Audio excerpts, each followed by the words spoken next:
Assalamualaikum warahmatullahi wabarakatuh. Pada kali ini Ibu akan membahas aturan pembelajaran tatap muka terbatas yang harus diperhatikan baik orang tua maupun siswa.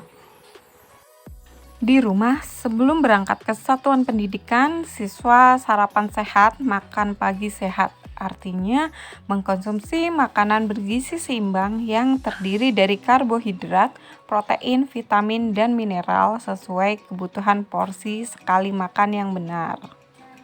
Siswa maupun orang tua memastikan diri dalam kondisi sehat dan tidak memiliki gejala. Suhu diukur tidak melebihi 37,3 derajat Celcius atau keluhan batuk, pilek, sakit tenggorokan, dan atau sesak napas. Memastikan menggunakan masker kain 3 lapis atau 2 lapis yang dalamnya diisi tisu dengan baik dan membawa masker cadangan serta membawa pembungkus untuk masker kotor. Siswa harus membawa masker cadangan dan boleh juga pada masker siswa diberi nama agar saling mengenali.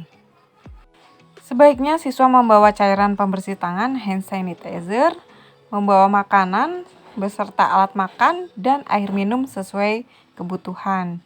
Jadi, makanan yang dibawa pun harus makanan yang sehat, bukan seperti mie instan. Wajib membawa perlengkapan pribadi meliputi alat belajar, alat ibadah, alat olahraga, dan alat lain sehingga tidak perlu pinjam-meminjam. Gunakan masker dengan benar, mari kita saling melindungi. Cuci tangan pakai sabun atau hand sanitizer sebelum pakai masker. Pakai masker bersih yang tidak rusak atau kotor sehingga siswa memang perlu membawa masker cadangan. Pastikan masker menutup ketat area hidung, mulut, dan dagu. Tekan bagian atas masker sehingga menutup mengikuti bentuk hidung. Pakai masker ganda lebih baik dengan kombinasi masker medis dan masker kain. Hindari menyentuh bagian depan masker saat digunakan.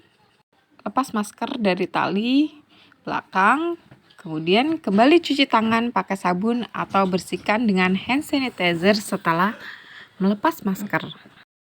Perilaku wajib di lingkungan sekolah satuan pendidikan. Setiap warga sekolah harus menggunakan masker kain 3 lapis atau masker sekali pakai atau masker bedah yang menutupi hidung dan mulut sampai dagu. Masker kain digunakan setiap 4 jam atau sebelum 4 jam saat sudah basah. CTPS dengan air mengalir atau cairan pembersih tangan hand sanitizer, menjaga jarak minimal 1,5 meter dan tidak melakukan kontak fisik seperti bersalaman dan cium tangan, baik dengan guru maupun siswa atau dengan sesama siswa. Menerapkan etika batuk atau bersin. Anak-anak ketika sampai di sekolah jangan kaget karena sekolah akan terlihat berbeda. Beberapa di antaranya adalah meja akan berjauhan karena memang harus ada jarak antara siswa satu dengan siswa lainnya. Tidak boleh melepas masker selama di sekolah, kecuali ketika minum. Menjaga jarak 1,5 meter minimal ya, 1,5 meter. Kemudian kemungkinan tidak makan siang di kelas. Waktu pembelajaran juga akan sangat berbeda dari biasanya. Untuk SBDN Pondok Labu 03, kelas 3 pembelajaran akan dilaksanakan pada hari Senin. Sementara dicoba untuk 1 minggu sekali. Hari pertama dari pukul 7 sampai dengan pukul 9. Sedangkan sesi kedua akan dimulai pada pukul 9.30 sampai dengan 11.30. Jadi walaupun kita sudah pembelajaran tatap muka, kita juga melaksanakan pembelajaran secara daring. Ini yang dinamakan dengan blended learning. Jadi tatap mukanya ada, pembelajaran daringnya ada. Jadi ketika di sekolah tatap muka kita gunakan semaksimal mungkin untuk membahas materi yang sulit, yang susah untuk dipelajari secara mandiri oleh siswa. Sebelum pembelajaran, Tim kebersihan sekolah akan melakukan disinfeksi sarana prasarana dan lingkungan satuan pendidikan. Dan setelah pembelajaran, tim kebersihan juga akan mengepel langsung dan menyemprotkan cairan disinfektan di kelas.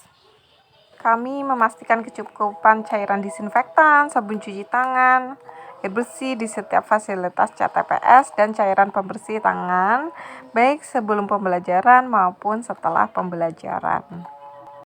Sekolah sebelum pembelajaran dan setelah pembelajaran, memastikan ketersediaan masker, memastikan termogun berfungsi dengan baik, lakukan pemantauan kesehatan warga satuan pendidikan, baik sebelum dan setelahnya, melaporkan hasil pemantauan kesehatan warga satuan pendidikan harian kepada Dinas Pendidikan. Kita masa transisi sehingga kantin tidak diperbolehkan untuk buka, sehingga anak-anak disarankan membawa makanan atau minuman dengan menu gizi seimbang ya. Kegiatan olahraga dan ekstrakurikuler tidak diperbolehkan, namun disarankan tetap melakukan aktivitas fisik di rumah. Kegiatan selain pembelajaran di lingkungan satuan pendidikan tidak diperbolehkan. Ada kegiatan selain pembelajaran seperti orang tua menunggu peserta didik di satuan pendidikan, itu tidak diperbolehkan. Istirahat di luar kelas tidak diperbolehkan. Pertemuan orang tua peserta didik belum diperbolehkan. Pengenalan lingkungan satuan pendidikan tidak diperbolehkan, dan sebagainya. Pak, Ibu, dan anak-anak dilihat, ini denah ruang kelas SDN Pondok Labu 03. Ruang kelas 3A itu dekat dengan ruang transit siswa dan dekat dengan gerbang. Jadi nanti ketika masuk gerbang, siswa diharapkan sudah tahu letak kelasnya. Nanti ada juga tim satgas yang mengarahkan siswa ke ruang kelas.